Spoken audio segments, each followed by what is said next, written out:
something I just want to go back on. You mentioned earlier about your sessions aren't attended as much as used to be a while back, and you kind of work remotely. And you mentioned earlier offline you were talking about a system that you use where you can stream the audio. Yeah, quite often I'll send the artist the mix. He'll listen to it, and then we set up a time for us to make the changes, because for him to send a bunch of notes, for you to make those changes and then upload the file, for him to download it, listen to it, and then say, you know what, that was too much, back off a little bit. I mean, you can be here for days. So I don't have days. So the easiest and quickest way even to try ideas, I mean, this might be simply an idea that he's putting down, is to do it in real time.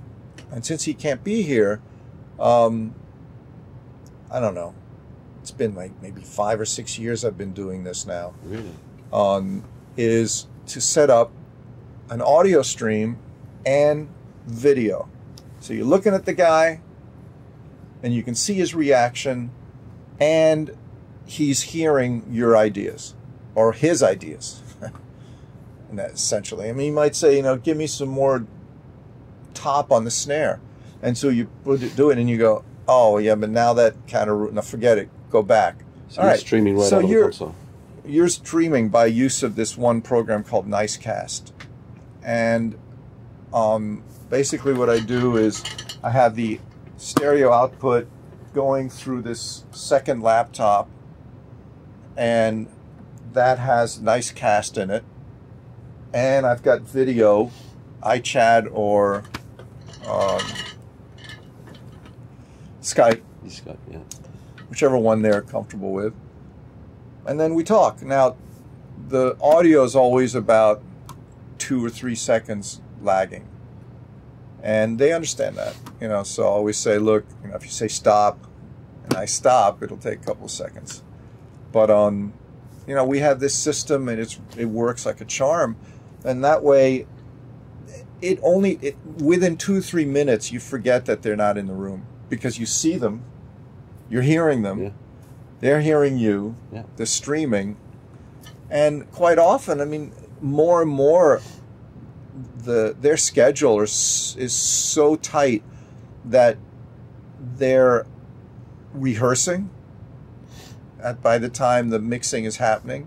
So they're already in rehearsals, or maybe they're already touring. I mean, who knows what's going on, and they just can't be here.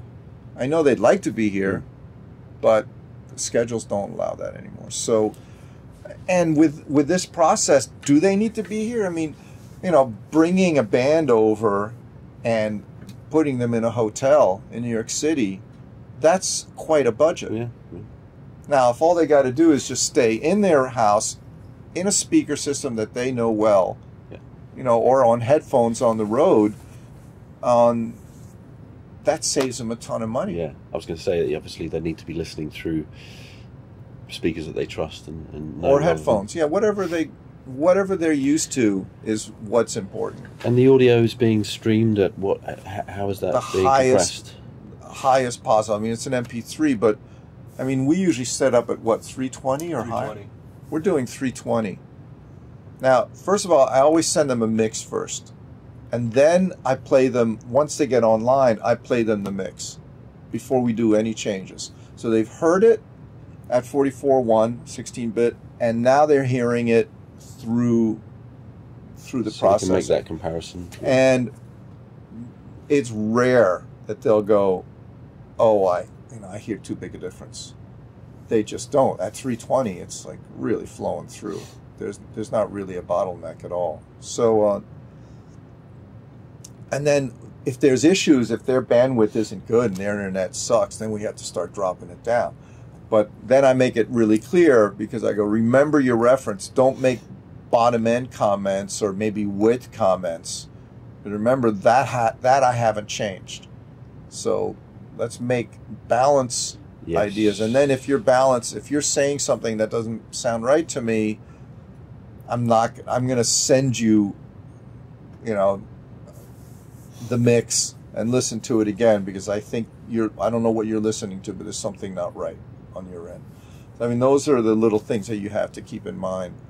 But, generally they're at a place where the bandwidth is great, and it's just the way it is today, which I'm okay with.